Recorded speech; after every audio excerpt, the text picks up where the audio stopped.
खूनी कुआं। सीमा गर्मियों की छुट्टियों में अपनी नानी के गांव आई थी। सीमा नानी के घर पहुंचने के बाद अपनी नानी के पैर छूती है और उनसे आशीर्वाद लेती है। तभी उसकी नानी उससे कहती है, इतनी बड़ी हो गई मेरी सीमा, चल जल्दी से हाथ मुंह धो ले, मैं तेरे लिए खाना लगा देती हूँ। भूख लगी होगी ना? हाँ नानी, भूख तो लग रही है मुझे, आपके हाथ के बने हुए पीले दाल और चावल खाने की। कितना टाइम हो गया है मुझे आपके हाथ का बना हुआ दाल चावल खाए हुए। तू तो नौकरी में व्यस्त थी, तो तुझे कहाँ से टाइम मिलेगा अपनी नानी के लिए? और जब इतने टाइम बाद आई है तो ज्यादा टाइम के लिए रुक कर जाएगी तू। हाँ नानी, इस बार पूरे 2 महीने के लिए आई हूँ। सीमा की नानी अंदर जाकर उसके लिए खाना बनाने लगती है। सीमा कमरे में अकेली होती है, तभी उसे किसी औरत के रोने की आवाज सुनाई देती है। वो कभी खिड़की से बाहर झांकती है तो कभी दरवाजे से बाहर झांकती है। उसे समझ में नहीं आ रहा होता है कि आखिर रो कौन रहा है। तभी नानी खाना लेकर आ जाती है। वो अपनी नानी से कहती है, नानी, कोई औरत रो रही है क्या? मैं जब से यहाँ आई हूँ तब से मुझे यहाँ किसी औरत की रोने की आवाज आ रही है। हे भगवान, कहीं ये वही तो नहीं? बोलो ना नानी। अरे कोई नहीं रो रहा, ये तेरे मन का वहम है। और तू ना अब खाना खा ले, ज्यादा यहाँ वहाँ की बातों में ध्यान मत दिया कर। जल्दी से खाना खा और फिर मेरे साथ आ जा मेरे कमरे में, दोनों बैठकर खूब सारी बातें करेंगे। ऐसे ही अगले दिन सीमा अपनी नानी के साथ गांव के बाजार जा रही होती है। उसी रास्ते में फिर से किसी औरत के रोने की आवाज आती है। वो अपनी नानी से कहती है, अरे नानी, क्या सच में तुम्हें अभी भी किसी औरत की रोने की आवाज नहीं सुनाई दे रही? मुझे किसी औरत की बहुत बुरी तरीके से रोने और चीखने की आवाजें आ रही है। मैं बहुत परेशान हूँ नानी, आखिर ये कौन है? मुझे लगता है कि सीमा को शहर भेज देना चाहिए, यहाँ रहना उसके लिए ठीक नहीं। नानी बोलो ना, आप चुप क्यों हो जाते हो? सीमा, तू घर चल, मुझे तुझसे बहुत जरूरी बात करनी है। नानी सीमा को घर ले आती है और सीमा से कहती है, सीमा, कल सुबह तू शहर वापस चली जाएगी। अरे अचानक? आखिर क्या बात है नानी, आप मुझे ऐसे जाने को क्यों कह रही हो? मैं बस जो कह रही हूँ उस पर ध्यान दे। तू कल सुबह यहाँ से चली जाएगी, और ये बात मैं कोई मजाक में नहीं बोल रही। तू कल जाएगी तो मतलब जाएगी। अरे नानी, चली जाऊंगी मैं, ठीक है, पर आखिर बात क्या है ये तो बता दो।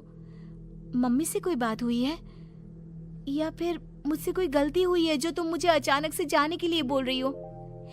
देख सीमा, रात बहुत हो चुकी है और मुझे इस बारे में कोई बात नहीं करनी। चल, अब चल के मेरे साथ सो जा। सुबह की बस पकड़कर तुझे शहर भी तो जाना है। सीमा को अपनी नानी का ऐसा व्यवहार देखकर बहुत ही अजीब लगता है। उसे कुछ समझ में नहीं आ रहा होता है कि आखिर उसकी नानी उसे अचानक से गांव छोड़कर जाने के लिए क्यों कह रही है। ये सारी बातें सोचते सोचते सीमा की आंख लग जाती है और वो अपनी नानी के साथ सो जाती है। ऐसे ही आधी रात को सीमा को फिर से किसी औरत की रोने की आवाज सुनाई देती है।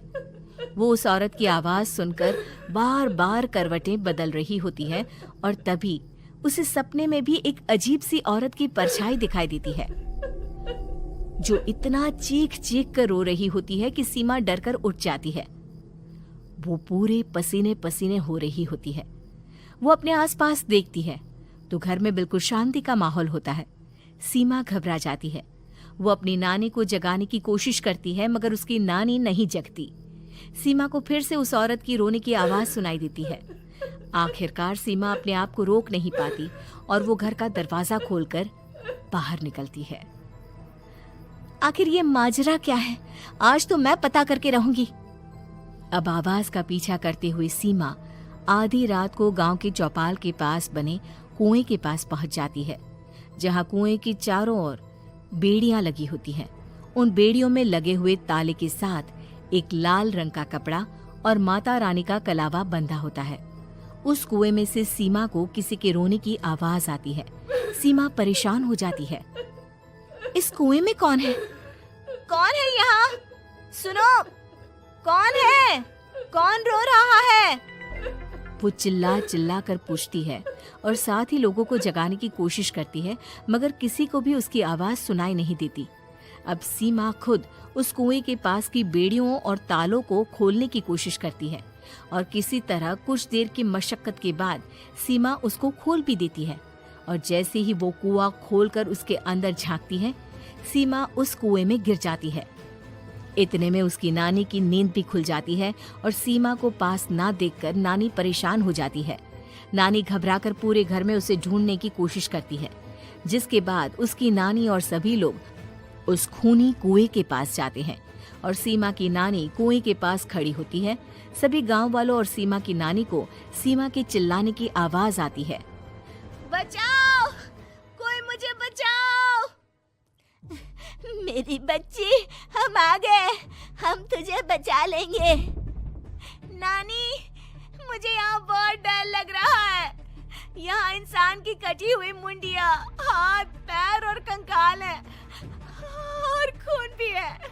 नानी, मुझे डर लग रहा है। आप सब मेरी मदद कीजिए, नहीं तो ये खूनी कुआं मेरी बच्ची को भी खा जाएगा। अरे मुझे तो ये समझ में नहीं आ रहा कि आखिर इस खूनी कुएं को खोला किसने। सालों पहले इसको इतनी मुश्किलों के बाद तांत्रिक बाबा ने बंद किया था।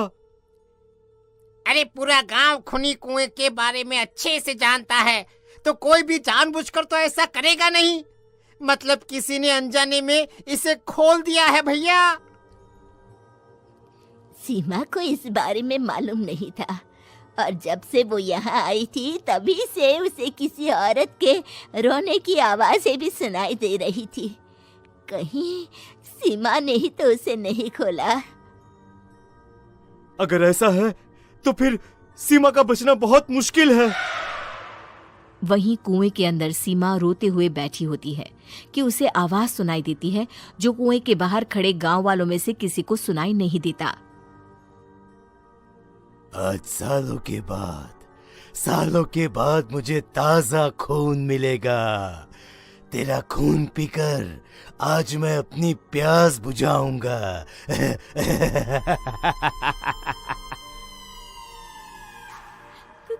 कौन है? मत मारो प्लीज, मुझे जाने दो प्लीज। मैंने किसी का क्या बिगाड़ा है?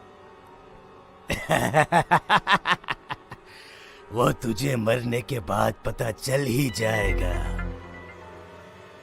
जितने में गांव वाले और सीमा की नानी कुछ सोच पाते, उतने में उन्हें सीमा के चिल्लाने की आवाज आती है और अगले ही पल सब शांत हो जाता है।